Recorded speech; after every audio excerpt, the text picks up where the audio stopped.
Hello, my name is Tia King, and thank you for joining me today. The title of my project is Strategic Integration of ALEKS, Boosting Engagement and Outcomes in Middle School Math. Before diving in, I want to share what inspired this project. As a former classroom technology teacher and now a technology coordinator, I've seen firsthand how powerful tools like ALEKS can be when they're used with intention. But I've also seen missed opportunities. That's what sparked my curiosity to explore how we at my school can use ALEKS more strategically to truly support student success. This study occurred in a Title I middle school with 709 students in grades 6 through 8. This is my school. The school serves a diverse population, and all of the students receive free lunch, which is based from being a Title I school, which shows how they come from their socioeconomic backgrounds. As the technology coordinator, I've supported ALEKS implementation and observed how inconsistently it's being used across classrooms, which led to the need for this study. ALEKS stands for Assessment and Learning in Knowledge Spaces. It's an adaptive online platform designed to personalize math instruction for grades 3rd through 12th. Students receive real-time feedback and progress at their own pace. ALEKS is used during math blocks or independent work periods, but integration varies. My school, we use it during the research class, which is when students go to lunch. So they go to lunch and do ALEKS or do ALEKS first and then go to lunch.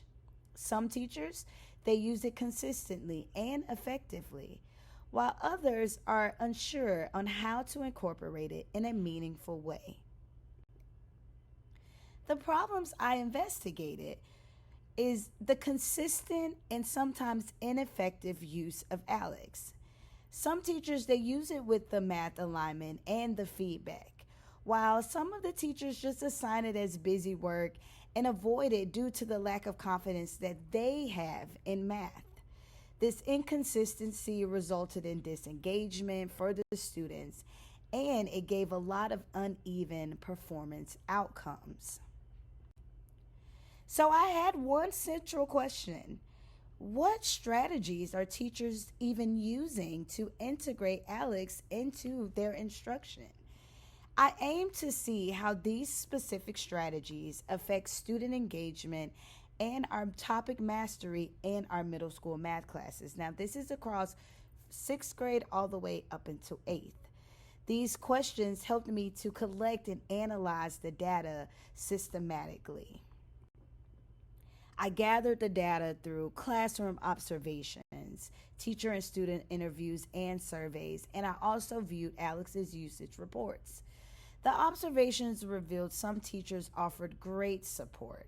They walked around, they were coaching, while other teachers said, math isn't my subject. So they use ALEKS as just a filler. That's what they have to do, so they are going to do it. Half of the teachers rated themselves low on knowledge, while others, mainly math teachers, felt confident. The students had mixed opinions.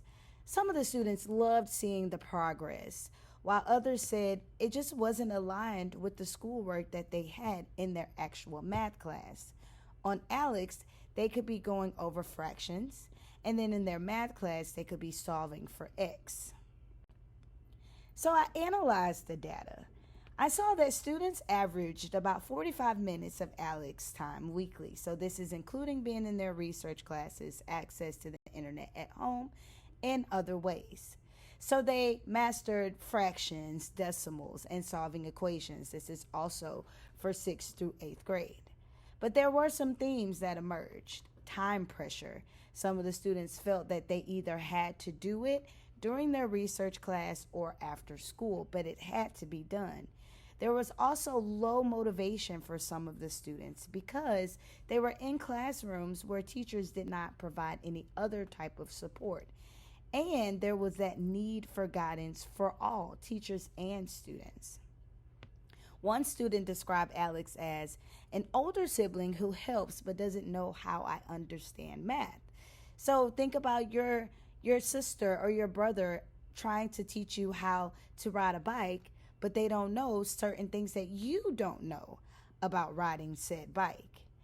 Engagement, however, was the strongest when teachers gave feedback or ALEKS was tied to the lessons in their specific math class. So, let's talk about all of the other findings. At the beginning of the school year, students were more engaged in ALEKS. If you are an educator, you know that when the school year starts, everyone is excited. Everybody is wanting to learn and be on deck. But as the school year went on, the usage declined. Some teachers actually stopped prioritizing it. This shift showed us that teacher commitment and consistency integration are the key drivers of student engagement and the overall success in using ALEKS successfully and effectively. So here's an observation impact that I found.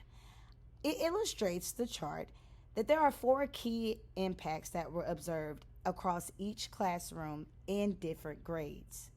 First, students who had the consistent time in being on ALEKS made the most progress. They showed real gains. The guided use, so the teachers setting goals or even checking in with the students, also boosted engagement and it kept the students on task. If the teachers did not do that, students were often off task on games, etc. Students also appreciated ALEKS's instant feedback.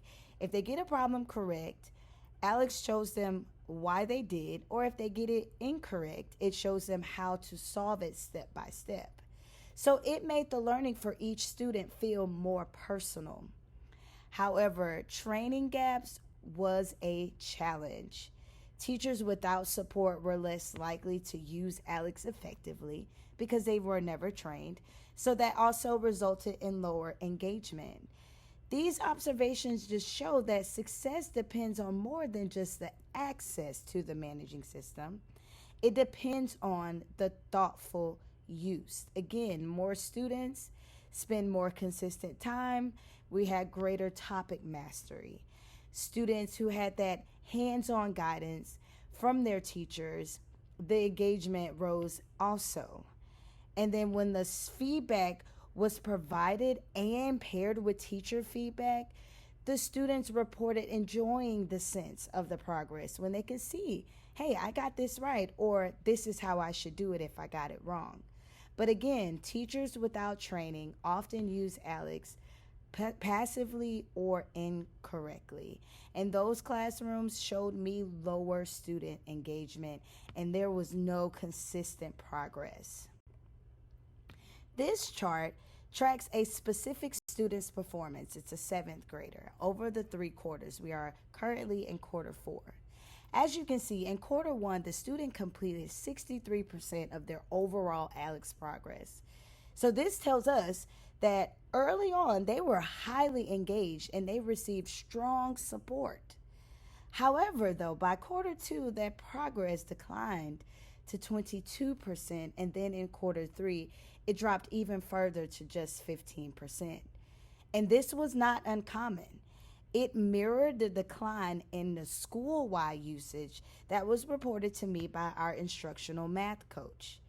Again, this highlights that it is so crucial to have consistency, teacher engagement, and aligned curriculum support for long-term success. So, all of my results aligned closely with my research that I covered. One of the authors and others found adaptive tools do improve outcomes when they are paired with feedback. That is something that I saw with ALEKS when I observed the classrooms. Another author saw that significant improvement in middle school students using ALEKS. Like I said before, last year, we did not use ALEKS as often as we do now. So we are seeing that improvement in our middle school scores. Another author highlighted how essential teacher training is to successfully implement technology. This is just not learning management systems. This is just not blended learning. This is almost for anything that a teacher needs to do that includes technology. The data confirms that professional development, support, and alignment makes the difference between effective and ineffective use of ALEKS. Moving forward, I suggested that my school should prioritize professional development for teachers using ALEKS at the beginning of the school year and throughout. There has to also be dedicated time for each of these students to use ALEKS meaningfully and not just as homework or in a research class. When the students are using ALEKS in a more meaningful way, then we can see the progress rise as well. Math teachers specifically needed that support to align ALEKS content with the pacing guides that they are given by the district. So when they do that, the students will benefit most with that structure and the feedback and the guidance and the support during their ALEKS time. In conclusion, ALEKS has the potential. It has the potential to improve math learning, especially in a school like mine, a Title I setting. But the success depends on more than just the access. It has to be paired with teacher training, thoughtful integration, and support systems. ALEKS can foster growth. It can create confidence and equity in middle school math classrooms, but there has to be strategic implementation from the administration and the school district. Thank you so much for listening to me discuss ALEKS in a middle school grades 6 through 8. I hope you enjoyed. Thank you. Bye.